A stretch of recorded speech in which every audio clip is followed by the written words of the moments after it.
Bonjour à vous, bienvenue dans Maths 119 où aujourd'hui on va voir une notion très importante, celle de vecteur normal à un plan. Alors cette notion elle est importante à plus d'un titre. Elle est importante en physique mathématique, notamment quand on cherche en fait à définir des forces. Il y a beaucoup de forces qui agissent de cette manière, notamment quand on parle d'accélération normale, l'accélération centripète, eh bien c'est une accélération qui est normale à la trajectoire.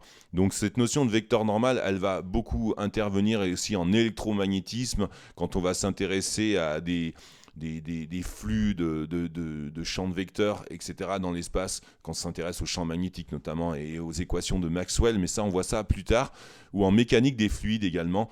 Donc c'est une notion assez importante. Alors aussi bien sûr si on veut déterminer une base en 3 dimensions accrochée à une courbe, et bien si on connaît 2 vecteurs de la base, on a souvent besoin de déterminer le troisième vecteur qui est orthogonal aux deux premiers. Donc ici on a 3 points de coordonnées. Alors le point A de coordonnées 1, 2, 3, le point B de coordonnées 5, 3, 5 et le point C de coordonnées 0, 1, 8. Tout d'abord, il nous faut nous assurer évidemment que les vecteurs AB et AC ne sont pas collinaires, c'est-à-dire qu'ABC forment bel et bien un plan. On calcule les composantes des vecteurs AB.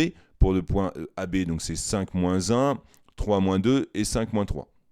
Pour le vecteur AC, 0 moins 1 moins 1, 1 moins 2 moins 1 et 8 moins 3, 5. Donc ici, on a le vecteur AB et le vecteur AC. On vérifie bien effectivement qu'ils ne sont pas collinéaire. Quand je passe de moins 1 à 4, je dois multiplier par moins 4. Alors quand je passe de moins 1 à 1, je multiplie par moins 1. Donc ABC ne sont pas alignés, forment bel et bien un plan. On peut dire que AB et AC sont des vecteurs générateurs du plan ABC.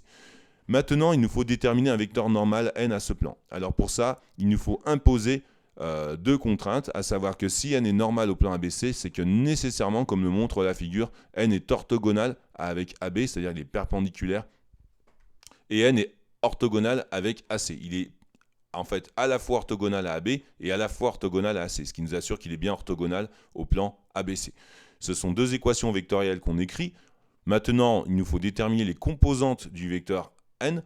Pour ça, on va dire que ABC, ce sont ces composantes qu'on recherche, ce sont trois réels, et on va donc transposer, réécrire ces équations vectorielles sous la forme suivante. ABC scalaire 4, 1, 2, où 4, 1, 2, ce sont les composantes du vecteur AB, égale à 0, et ABC scalaire moins 1, 5 doit être égal aussi à 0. Comme on est dans une base orthonormée, on peut appliquer les règles classiques du produit scalaire. Ça nous donne immédiatement 4A plus 1 fois B plus 2 fois C égale à 0. Et enfin, moins A plus moins B plus 5C égale à 0. Donc on a un système de deux équations, mais avec trois inconnus. Ici, on a nos deux équations donc, que j'ai réécrites. Comme on a deux équations et trois inconnues, eh bien, on va fixer de façon arbitraire la valeur d'une de ces trois inconnues. Par exemple, je vais poser C égale 1. J'aurais pu mettre A égale à 26 et trouver B et C.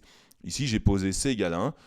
Maintenant, je suis amené donc du coup à résoudre ces deux équations en ayant remplacé la valeur de C par 1.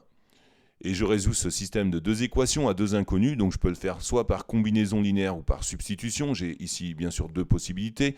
Je vous ramène à voir les vidéos sur les systèmes d'équations. Si vous ne maîtrisez pas, il faut absolument maîtriser la résolution de systèmes d'équations à 2 et 3 inconnus. Donc ici, si j'additionne la ligne 1 plus la ligne 2, eh bien, je vais éliminer la variable b. Donc ça me fait 4a moins a, 3a, b moins b, 0, et 2 plus 5, 7, et 0 plus 0, 0. Donc j'en déduis la valeur de a qui est égale à moins 7 tiers.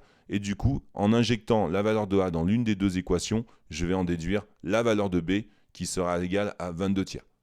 J'obtiens donc pour mon vecteur normal au plan ABC le vecteur de composante moins 7 tiers que j'ai trouvé ici, de composante 22 tiers pour B et C que j'ai posé égal à 1 de façon arbitraire. Mais quand même, c'est cette valeur de C qui m'a permis de donner ces deux autres valeurs. En fait, pourquoi j'avais une variable libre? Tout simplement, c'est parce qu'il existe une infinité de vecteurs normaux. Tout simplement, ce sont tous les vecteurs collinéaires avec ce vecteur n.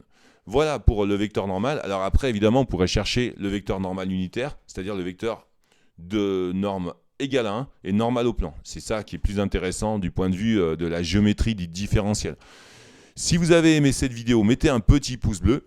Je vous invite à vous abonner à la chaîne car je publie beaucoup de vidéos sur les thématiques, notamment la géométrie dans l'espace, sur les suites, sur les nombres complexes, sur les intégrales, etc., etc. Et évidemment sur des vidéos pour les BTS et tous ceux qui souhaitent se perfectionner en général en physique mathématique. Je vous dis donc à très bientôt.